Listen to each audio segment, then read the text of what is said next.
There are accusations of cover-ups and retaliation at Minneapolis-St. Paul International Airport. Those allegations are coming from someone near the top. Tonight, we get an insider's look at what's going on within the federal agency that's supposed to keep the public safe, the TSA.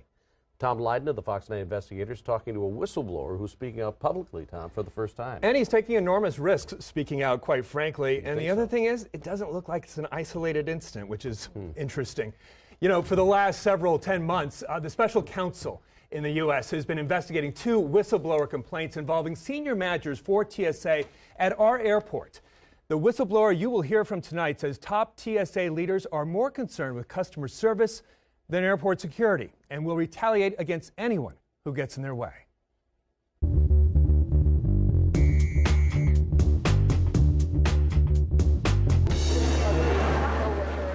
There are really 2 TSAs at the airport. The blue shirts, who guide us through our hopefully brief and sometimes awkward encounters at the checkpoints.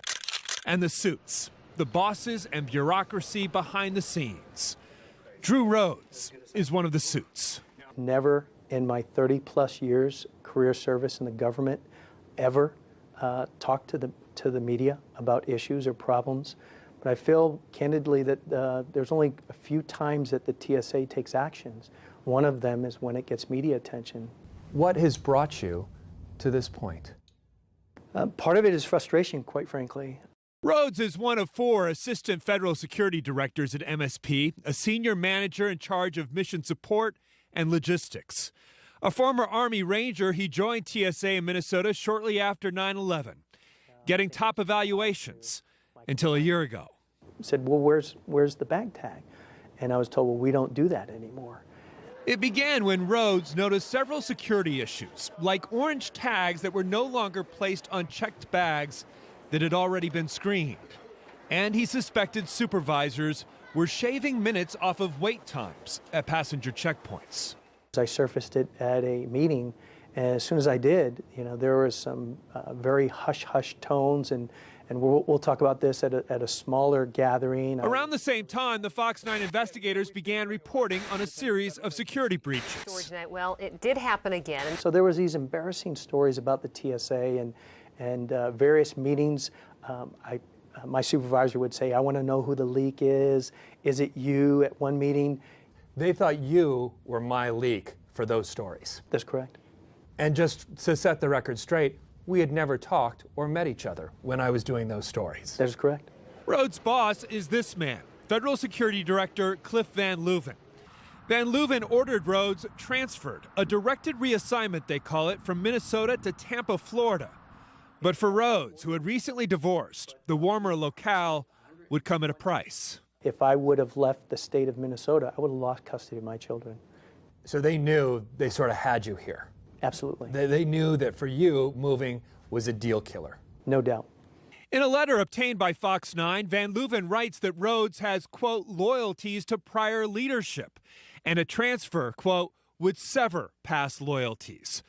A thinly veiled reference to a previous boss, Ken Kaspereisen. That they thought Drew was providing me information and I was directing it to you, and both of those were false. Kaspereisen called up TSA brass in Washington and told them they were likely violating the Federal Whistleblower Act. They rescinded Rhodes' transfer. Drew spoke up to them on numerous occasions that what they wanted to do was 1, illegal, and 2, against policy. They didn't want to hear it and try to work around them. And Rhodes isn't the only TSA whistleblower from MSP. TSA is handing out pre-check status like Halloween candy. There's Becky Roaring, another senior manager who took her complaints to Congress. She warned higher-ups about gaps in criminal background checks for passengers getting pre-check and for airport workers, 3 of whom were recruited to fight for terror groups overseas, 2 becoming suicide bombers. She was suspended twice, both suspensions on hold, pending an investigation. The culture that exists at TSA is one of fear and distrust. There's another TSA whistleblower, a blue shirt, who reported that Sarah Jane Olson got through TSA pre-check, even though she's a convicted terrorist. And there's Marcine Grabenbauer, Van Leuven's former executive assistant, who pointed out security and policy violations to her old boss. Van Leuven tried to terminate her, but it was rescinded. She has since resigned. I was always going to have a target on my back, and I would always be walking on eggshells.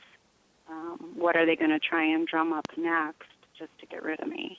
People may wonder what the heck is going on with TSA in Minneapolis. There is a really bad practice of cover-ups as well as glossing over problems.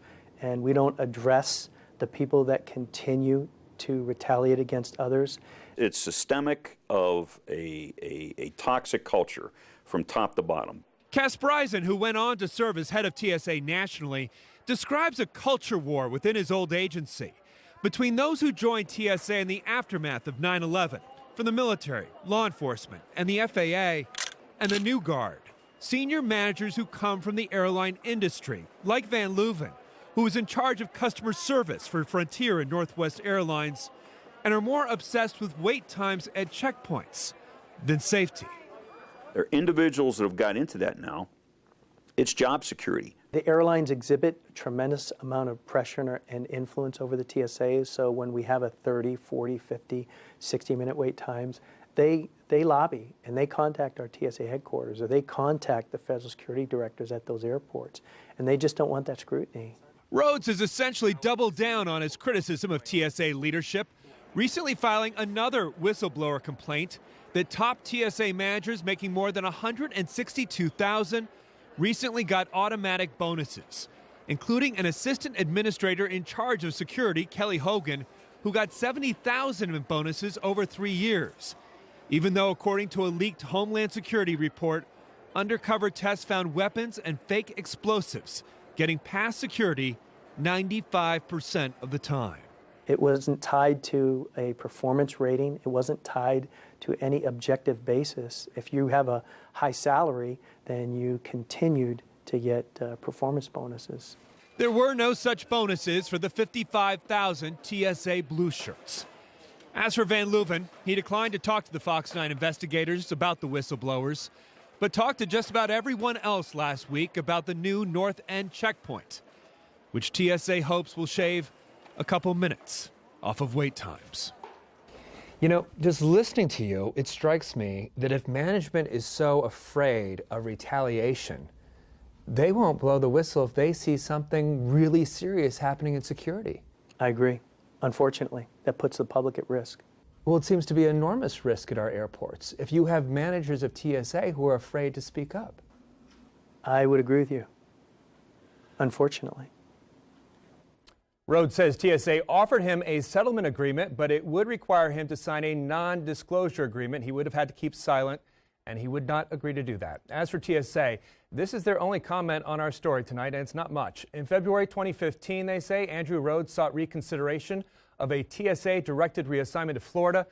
After assessing his complaint, TSA canceled his directed reassignment. The Office of Special Counsel continues to investigate his situation. And on this issue of bonuses for senior managers, TSA points out an Inspector General report found that no violations of law or policy occurred. That said, TSA recently updated its policy on bonuses, capping them at $10,000 a year, guys. You know, it's frightening when you see that number. 95% of fake explosives and weapons are still getting past the checkpoints. And this is the guy in charge of that, and he's getting a bonus of 70 grand. Is there any indication that this is a culture everywhere? Kasparisen believes it is, and we've heard other stories, and we have documents about other incidents around the country. In Boston, it seems to be playing out right now in real time. And the Office of Special Counsel, which investigates these whistleblower complaints, has dozens of cases involving TSA.